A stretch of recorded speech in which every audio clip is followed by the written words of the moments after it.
Assalamualaikum warahmatullahi wabarakatuh.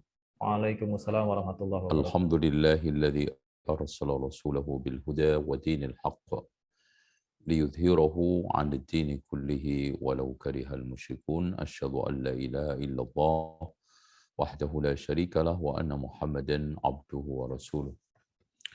Allahumma salli wa sallim wa barik ala Muhammadin wa ala ali Muhammad walhamdulillahi rabbil alamin. Baik.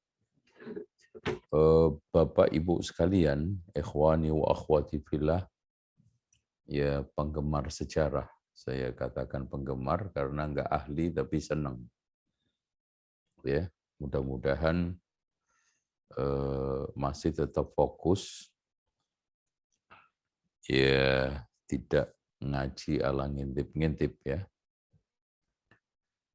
Nah, mistik itu satu cara berpikir supranatural yang dimana manusia itu bisa berhubungan langsung dengan Tuhan. Itu mistik. Jadi kalau kita katakan mistik itu satu jalan religi atau jalan spiritual di mana orang itu meyakini bisa langsung hubungan dengan Allah, ya, dengan Tuhannya. Taib. Kejawen itu dari kalimat Jawa. Nah, kejawen itu bisa memiliki dua makna. Kejawen itu artinya dari kalimat Jawa, artinya orang itu punya tata krama. Makanya di dalam lingkungan Jawa itu orang yang kurang ajar itu enggak Jawa. Ya. Orang yang tidak punya tata krama itu enggak Jawa. Atau ada istilah wis ilang Jawane. Nah, gitu kan. Itu istilah. Nah, kejawen itu juga bisa bermakna agama budaya. Karena agama di dalam bumi ini terbagi menjadi tiga. Ada agama wahyu yang tidak lain adalah Islam. Makanya Islam itu tidak bisa ditarik-tarik kemanapun. Islam Nusantara, Islam liberal, Islam apalagi inklusif, Islam Jawa, Islam Sumatera, enggak ada. Karena Islam itu agama wahyu. Yang memberi nama itu langsung dari langit. Makanya Allah katakan inna dina indallahil Islam. Kan gitu. Nah, berbeda dengan agama Yahudi, Nasrani itu dimasukkan oleh para ahli teologi itu agama sejarah. Apa itu agama sejarah? Yaitu agama itu berubah ajarannya, formatnya, dan bentuknya sesuai dengan perubahan zaman. Nah, nanti akhirnya juga lahir agama budaya, alias agama itu sangat dipengaruhi oleh perkembangan budaya di masing-masing wilayah. Nah, akhirnya di sini ada Islam Arab, ada Islam Jawa, kan gitu. Kalau kita pandang Islam itu sebagai agama budaya. Makanya Islam itu bukan agama budaya, bukan agama sejarah, tetapi agama wahyu. Walaupun Islam itu tidak menentang budaya, tapi budaya yang positif. Contoh sholat. Itu tata caranya itu semua dari langit, dari wahyu.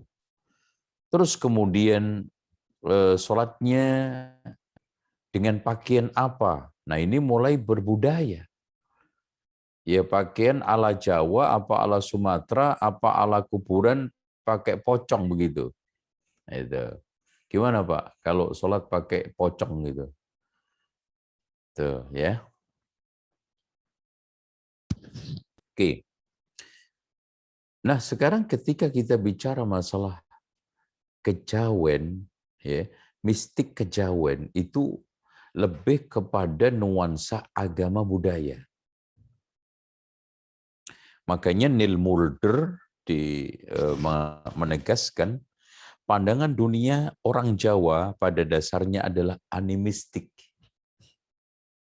Jadi animistik itu bukan suatu agama. Dan para pengikut penganutnya pun tidak mau dikatakan itu agama. Makanya orang-orang animisme itu orang tidak beragama. Benda-benda yang dipengaruhi oleh spiritualitas pemiliknya dan pembuatnya. Nah ini makanya saya ingin ini nanti kita akan bahas sendiri ketika kita bahas di bab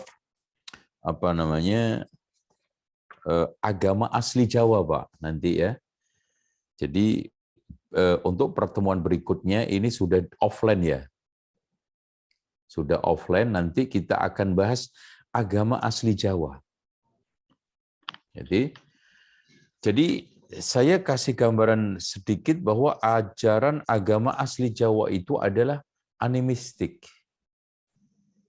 Yang meyakini bahwa Tuhan itu sudah tidak bisa dijangkau oleh manusia. Makanya akhirnya peran Tuhan itu diganti oleh roh-roh leluhur. Nah, gitu. Makanya Tuhan orang animistik itu sudah tidak bisa dikenali bentuknya, namanya, sifatnya. Dan sudah tidak bisa dijangkau sama sekali oleh manusia. Makanya di dalam persepsi orang Jawa, itu Tuhan ini diwakili oleh dewa bumi, dewa yang bisa ngebumi, yaitu Dewa Rama. Tuh. Dan akhirnya Rama ini adalah dewa setengah manusia, manusia setengah dewa, bahkan dewa memanusiakan dirinya. Malah nikah dengan Sinta kan gitu, kalau di Indonesia. Nah itu nanti bagaimana lakon Rama yang sedang berperang untuk mengebumi itu kan berhadapan dengan raksasa-raksesi yang sangat serem, yang sangat menakutkan. Akhirnya perangnya dibantu oleh pasukan Sugriwo. Nah, gitu kan gitu. Nah, pasukan Sugriwo itu memiliki panglima yang hebat, yaitu Gatot-Kaca. Wah, itu kan gitu, sampai bisa terbang kan gitu. Akhirnya sampai dibuat nama pesawatnya Habibie kan gitu, Gatot-Kaca kan gitu. Itu, ya. Nah, itu seperti itu. Jadi sehingga kekuatan Tuhan itu sudah terwakili oleh roh-roh leluhur itu. Nah, roh leluhur ini itu menempati satu tempat-tempat tertentu. Makanya disebut animisme. Nah, ternyata animisme ini berkembang. Roh ini tidak menetap dalam satu tempat, bisa berpindah-pindah. Makanya agamanya berubah menjadi dinamisme. Tuh. Dinamis ya. Makanya kadang menempati satu tempat ini gunung ya, bebatuan, situs. Makanya tempat-tempat yang diyakini sebagai tempat bersemayamnya roh leluhur itu disebut juga Tuhan atau mendapatkan bagian nama Tuhan. Makanya biasanya roh leluhur itu menempati tempat-tempat bebatuan. Di dalam bahasa Jawa batu itu watu. Nah, itu ya. Itu nama nama paling eksis Tuhannya orang animistik. Nah, itu sekarang dipanjangkan menjadi Tuhan ya. Aslinya itu Nah, Tuhan yang baik namanya Tuhan, Tuhan yang jelek namanya hantu. Nah, kan gitu. Karena roh leluhur itu bisa jahat mengganggu anak cucunya. Nah, untuk supaya nggak mengganggu, biasanya orang Jawa melakukan negosiasi dengan roh leluhur itu dengan cara apa? Selamatan. Selamatan itu cara orang Jawa untuk menego supaya Tuhan ini nggak ganggu. Untuk selamanya minimal sementara. Makanya di dalam acara selamatan itu dikeluarkan satu sesajen namanya juga membawa nama Tuhan, yaitu tumpeng. Nah, kan gitu. Tumpeng. Ya. Nah, wadahnya itu juga membawa nama Tuhan dia, yaitu apa? Tumbu. Nah, kan gitu. Orang Jawa memberikan nama itu wadah-wadah sajen itu namanya tumbu. Ya. Terus kemudian bisa saja Tuhan roh leluhur itu bertengger di tempat-tempat situs. Nah, di tempat apa itu namanya ya situs. Makanya situs-situs atau benda-benda cagar alam itu disebut dengan tugu, nah, kan gitu. Dan roh leluhur itu juga bisa menempati tempat-tempat air. Makanya lihat aja di Jawa itu hampir semua kuburan itu selalu ada setu. Nah, itu bendungan. Bendungan itu setu, kenapa dikatakan setu? Karena tempat minumnya Tuhan.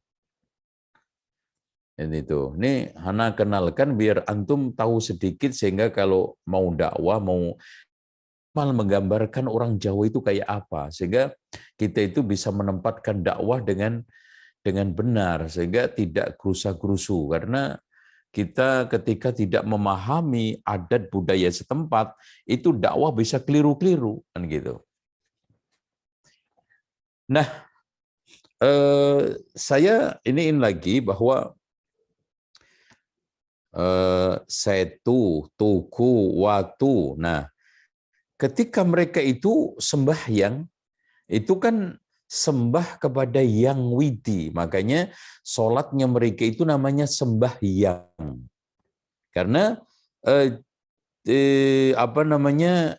yang itu maksudnya dari kalimat apa, Pak? Nenek moyang. Ya. Karena Tuhannya roh leluhur tadi diberi nama Yang. Nah, yang paling tertinggi tadi yang tidak bisa dijangkau oleh manusia itu namanya Yang Tunggal, Yang Wasesa, Yang Widi. Tuh. Nah, kemudian sembah kepada yang ini caranya tulajek, tu berarti berdiri. Tulungkuk berarti ruku. Kup berarti di sini sujud. Itu mengenal seperti itu. Ini makanya Neil Murda mengatakan benda-benda dipengaruhi oleh spiritualitas pemilik buatnya. Orang Jawa itu paling mengkultuskan senjata tajam. Keris, ya, pedang. Karena keris itu diyakini ada kekuatan gaibnya. Dan sangat dipengaruhi oleh spirit pembuatnya.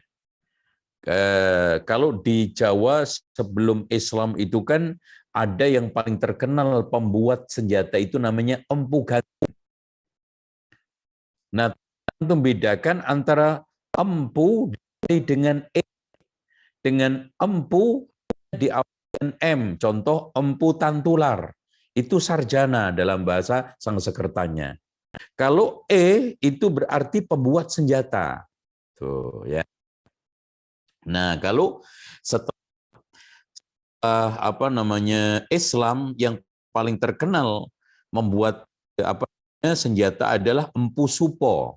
Ya, Empu Supo itu ada Supo Tuwo, ada Supo Mudo. Ini adik iparnya Sunan Kalijogo. Ya, Empu Supo ini salah satu punggawa kerajaan Mojopahit yang menikah dengan adiknya Sunan Kalijogo. Itu raja pembuat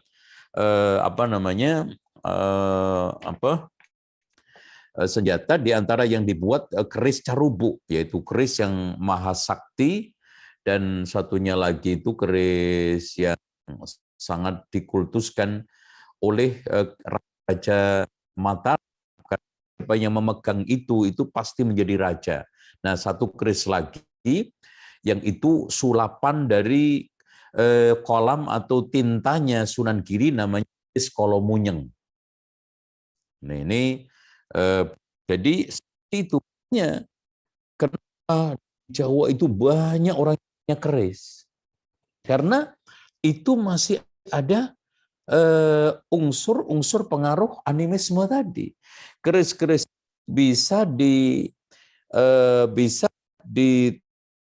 disurupin, bisa tinggi ditempati oleh kekuatan magic tadi itu, dan dapat memuat kekuatan mereka. Kejadian alamiah seperti kekeringan, letusan gunung, serangan hama kayak di Jawa Timur sudah hampir 2 tahun lebih itu hama tikus itu selalu dikaitkan tanda-tanda kosmos. Contoh, ada begebluk banyak ayam-ayam mati, katanya Nyi Roro Kidul sedang marah, kan gitu. Makanya ayam itu dicat merah, itu sama Jawa. Nanti ada yang marah lagi, Nyi Blorong, nah itu bahaya lagi, gitu. Yang kalau marah itu Nyi Blorong, ya. Makanya di Jawa itu juga ada pesugihan-pesugihan di tempat-tempat yang wingit, yang angker itu.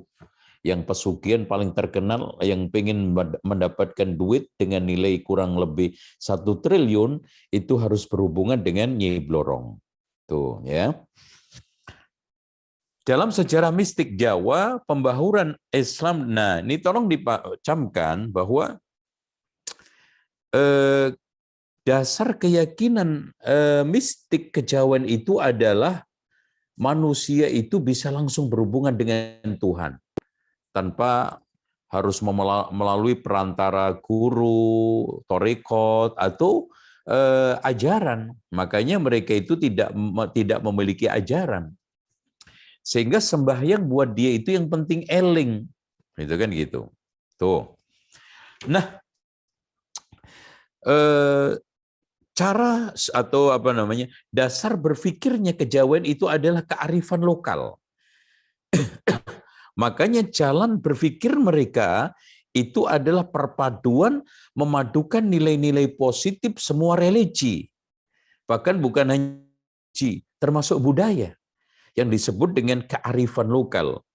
Makanya gerakan untuk membangkitkan kembali kearifan lokal itu adalah mereka-mereka yang ingin menghidupkan lagi budaya kejawen, mistis kejawen. Ya, itu. Sehingga mistis kejawen itu perpaduan unsur Islam tasawuf, Hindu Buddha, animisme. Tuh. Dan itu tercermin banget di dalam bangunan masjid Demak dan juga Borobudur. Kalau antum lihat segi empatnya itu kan stupa yang bertangga-tangganya itu adalah Hindu Buddha. Terus kemudian ada pucuk yang paling tertinggi kalau di Borobudur itu sebetulnya adalah Gunung Mahameru. Karena di dalam keyakinan Hindu Buddha, Gunung Mahameru itu sebetulnya ada di Jambudwipa sana, India. Cuma di dalam satu waktu itu pernah dipindah separuhnya di Jawa. Gunung Mahameru itu adalah gunung gaib. Gunung tapi nggak kelihatan. Nah, di sana tempat bersembunyinya atau tempat bersemayamnya dewa namanya Dewa Girinata. Kenapa dikatakan Giri? Karena gunung, Nata yang noto, berarti yang menjaga gunung. Ya gunung itu tadi, Mahameru. Nah, di kanan kirinya itu ada kurang lebih Samudra 7. Makanya stupa itu di bawahnya ada lagi. Itu. Nah, di situ juga ada gunung-gunung 7. Makanya ada lagi cungkup-cungkup itu di kanan kirinya stupa. Itu. Namun di situ bukan lagi bertengger dewa Siwa, tetapi oleh Wangsa Sailendra stupa-stupa itu digunakan untuk menyimpan patung-patung Buddha. Dan pucuknya itu lubangnya dibuat mengisi abu hasil pembakaran nenek moyangnya. Makanya kalau kuil di Hindia itu digunakan tempat ibadah, kalau kuil atau candi-candi di Jawa itu digunakan untuk perayaan menyembah atau perayaan untuk menghormati roh leluhurnya. Tuh ya, ini dengan demikian Bapak Ibu sekalian, mistik kejawen itu sebetulnya adalah cara berpikir magic, mistik, gaib, perpaduan antara Islam, tapi Islam yang menonjol di situ tasawuf, Hindu, Buddha, dan animisme, gitu. Ini perlu kita pandangan hidup orang Jawa dipengaruhi oleh nilai-nilai Islam sufistik, pandangan Hindu Buddha, pandangan tradisi sebelumnya. Jika demikian, seluruh apapun cara berpikir orang Jawa itu selalu tidak hal-hal yang sifatnya supranatural, hal-hal yang sifatnya itu kosmos. Apalagi saat terjadi penderitaan yang sangat. Jadi makanya muncul Ratu Adil. Makanya Bapak Ibu sekalian tolong diperhatikan aja. Di masa bangsa Jawa itu mengalami berbagai macam penderitaan, itu selalu muncul Ratu Adil, Satrio Piningit. Itu selalu. Makanya Diponegoro pun pernah dianggap Ratu Adil. Cokro Aminoto pun pernah dianggap Ratu Adil. Dan bahkan tolong diperhatikan, dengan penderitaan penjajahan yang menjadi itu, keluarlah. Dan ini selalu menjadi buku suci diulang-ulang, yaitu apa? Primbon Jongko Joyoboyo, Jongko Lodang. Yang menulis adalah Ronggowarsito. Ya. Oleh karena itu Primbon Joyoboyo itu sebetulnya bukan hasil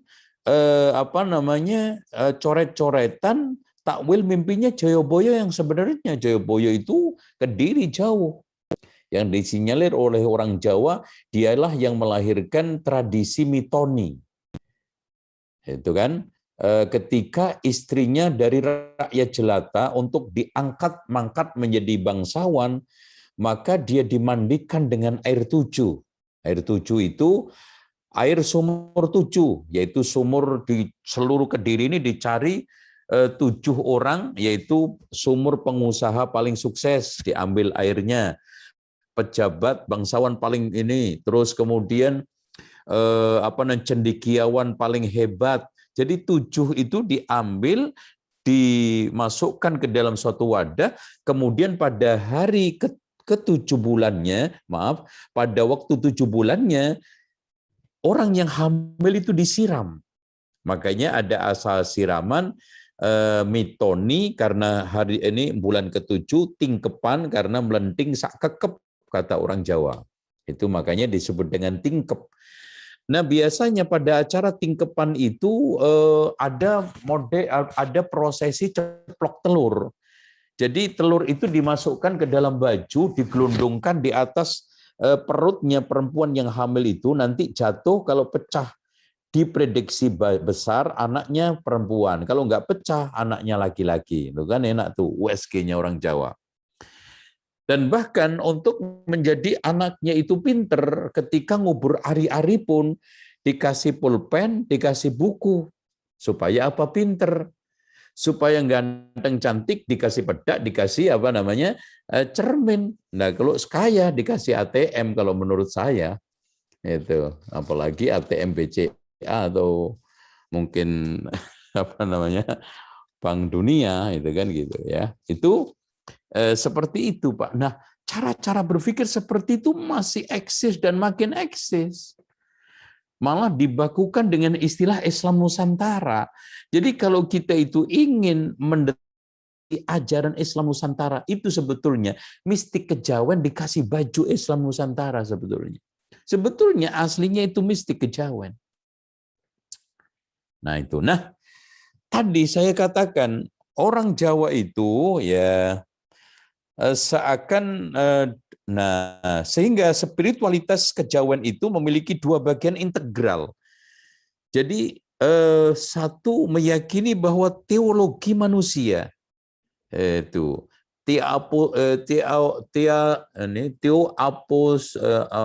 subhanallah, antroposentris ya kan gitu. Di mana di sana manusia itu sebetulnya mikrokosmos. Nah, kan gitu. Kemudian yang keduanya sangkan paraning dumadi. Asal usulnya manusia itu namanya makrokosmos. Nah, itu. Nah, disinilah nanti akan terjadi penyatuan.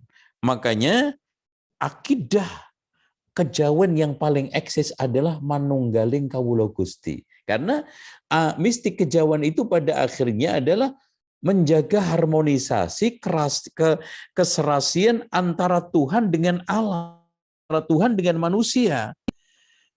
Makanya dalam istilah mereka sekarang itu memayu hayuning bawono, kan gitu kan gitu.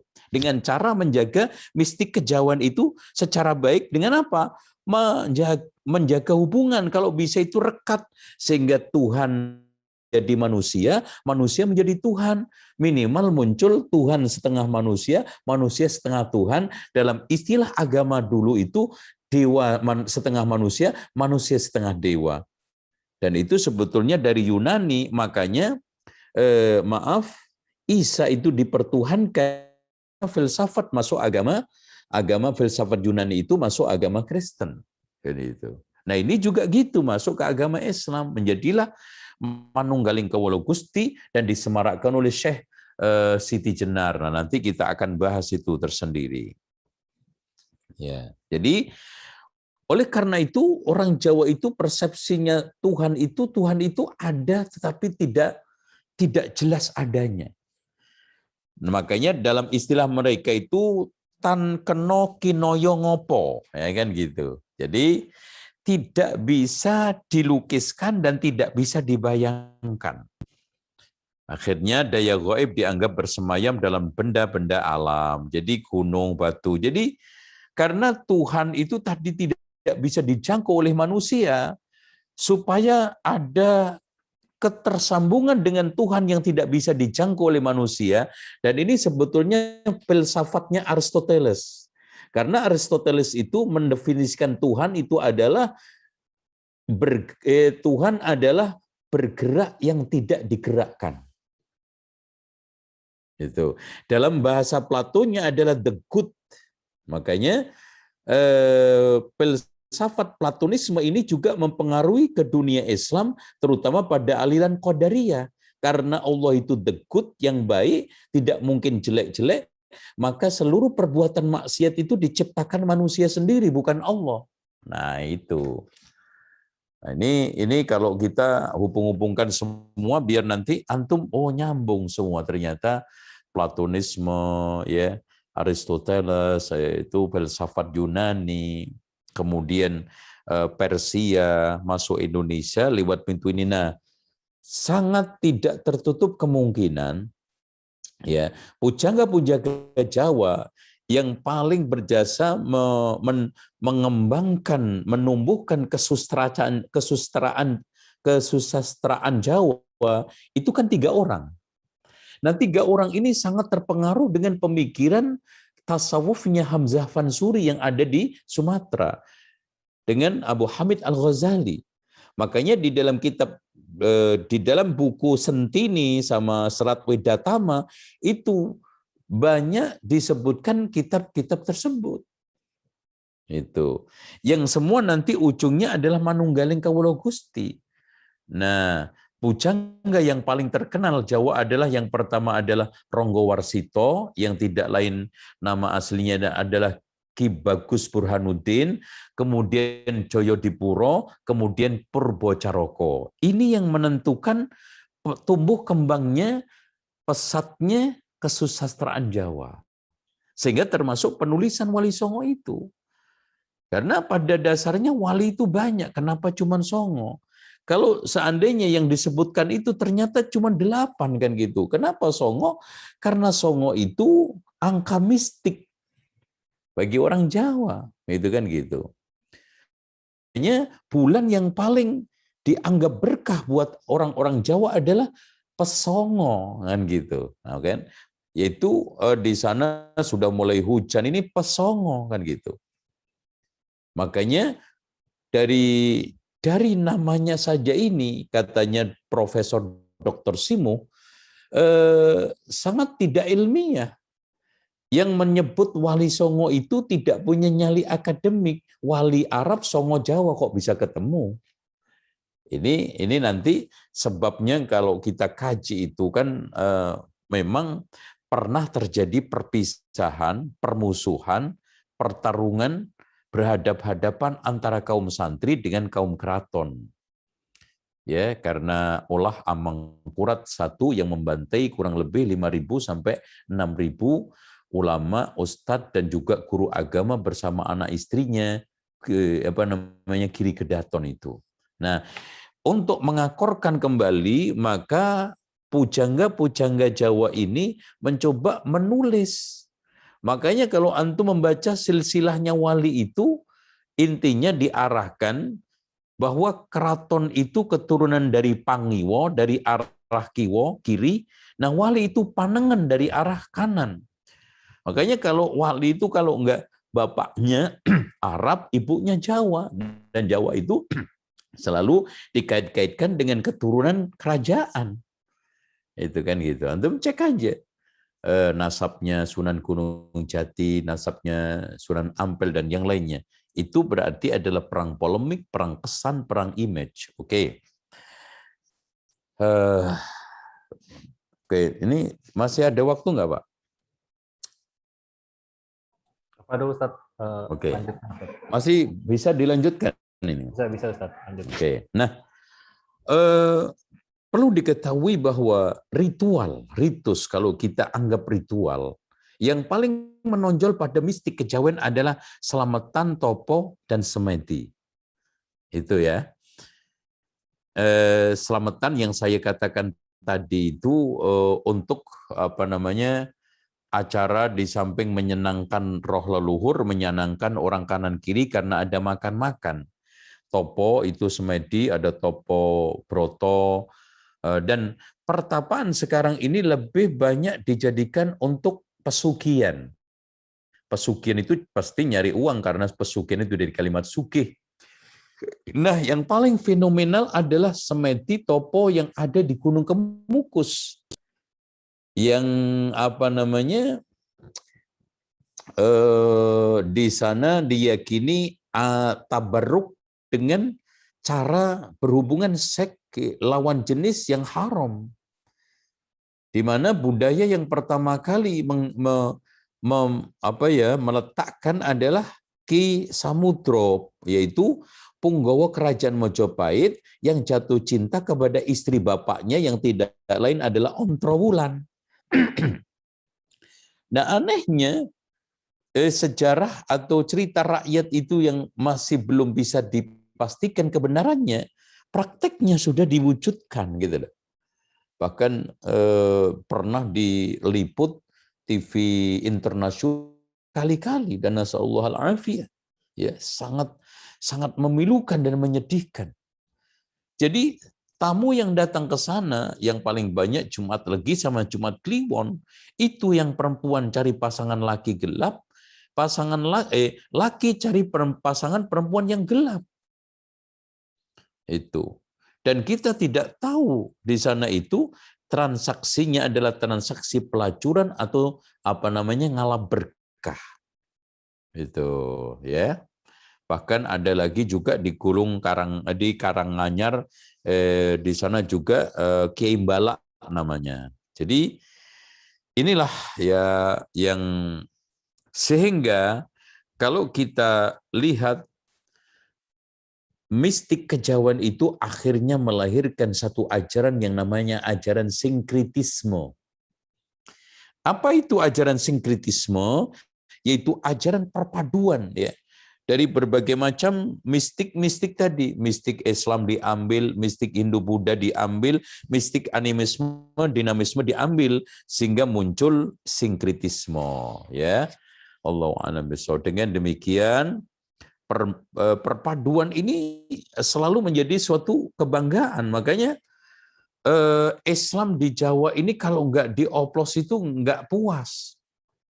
Itu contoh aja budaya tradisi kematian itu kan dari sisi ritusnya itu adalah Buddha Hindu dikasih nuansa Islam. Sehingga di situ ada unsur Hindunya iya, Buddhanya iya, bahkan ada di antara mereka kalau nggak ditahlili itu roh mbahnya itu gentayangan, ada animisme ini. Jadi ada animismenya juga. Nah, ada Islamnya yaitu Al-Fatihah ila hadratin Nabil Mustafa Muhammadin SAW Al-Fatihah. Bahkan sehingga orang kejawen paling nyantri itu yang penting bisa ngirim surat Al-Fatihah ke roh leluhurnya. Dan ritual yang paling penting itu keluar hari raya Idul Fitri, Idul Adha untuk sholat. Syukur-syukur lebih santri lagi kalau bisa sholat Jumat. Itu udah paling hebat. Itu. Nah ini, jadi kalau dari sisi hari 7, 40 Hindu-Buddhanya, kemudian dari roh gentayangan animismenya, dari bacaan-bacaannya Islamnya. Jadi ada semua. Itu namanya sinkritisme. Bahasa mereka, okelah botol bisa berbintang, tapi diisi kopi teh. Apalagi kopinya kopi luwak, kan enak. Nah itu bahasa mereka. Makanya di Jawa juga ada gerbek-gerbek, Pak. Gerbek itu semuanya, lihat aja. Ungkapan dari Hindu-Buddha, tumpengnya yang munjung begini. Itu adalah Buddha, Hindu, maaf. Karena apa? Karena tadi gunungan, Gunung Mahameru. Makanya kalau antum lihat tanggaman wayang kulit, yang pertama kali keluar adalah Gunung Mahameru. Plang, plang, plang, plang. Setelah itu baru dalangnya itu memainkan peran-peran wayang sesuai dengan lakonnya kan gitu. Itu muncul begini. Makanya bentuk masjid pun bentuk masjid tumpeng kan itu, mengerucut. Tuh. Dan makanya gunungan-gunungan itu diisi buah-buahan macam-macam, bahkan makanannya dibuat rebutan, diyakini berkah. Jangankan begitu, kan di Jawa Tengah itu ada juga namanya gong sekaten, itu dimandikan, Pak. Itu air pemandiannya gong sekaten itu diminum orang, dijadikan berkah.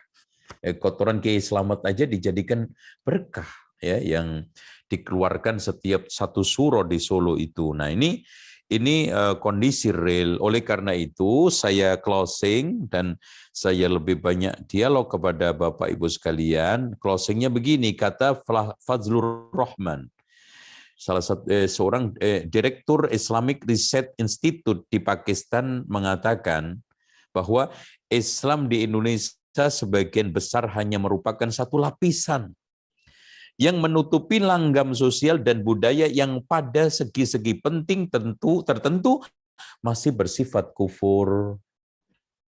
Makanya sindiran siapa ya kalau nggak salah, namanya lupa. Jadi Islam itu hanya baju yang robek-robek, kelihatan badan kulit bolong-bolong, animisme Hindu-Buddhanya. Jadi badannya itu masih Hindu-Buddha animisme. Nah, baju Islamnya pun masih bolong-bolong, bedah,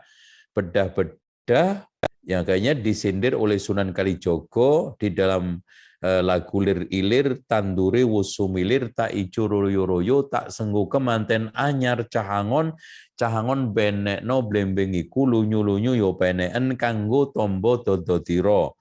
Dodotiro kumitir bedah ing pinggir. Nah, dondomono rumatono. Berarti memang keislaman orang Jawa itu belum utuh, masih robek kanan, robek kiri, robek depan, robek belakang. Dondomono rumatono. Itu ya. Jadi makanya kita harus rumat dengan dakwah. Itu. Jadi kita sampaikan ini di dalam rangka untuk background kita memperbaiki keagamaan orang Jawa. Jangan malah semakin menjadi animisme, semakin Hindu-Buddha terus kita diamkan. Terus kita ngaku benar sendiri. Justru yang dakwai mereka siapa? Itu ya. Saya kira itu, sehingga disinilah muncul Manunggaling Kawula Gusti, bahwa Tuhan itu sudah diwakili oleh roh leluhur yang nyambung dengan manusia, bahkan manusia pun bisa menjadi Tuhan. Kalau sudah bisa menyatu, makanya dari kalangan bangsawan gelarnya ratu, dari kalangan orang-orang biasa namanya datu, dalam bahasa Sumatera, dalam bahasa Jawa namanya dukun, dalam bahasa Malaysia namanya bomoh. Jadi dukun, bomoh, datu itu orang yang sudah bisa langsung hubungan dengan dewa.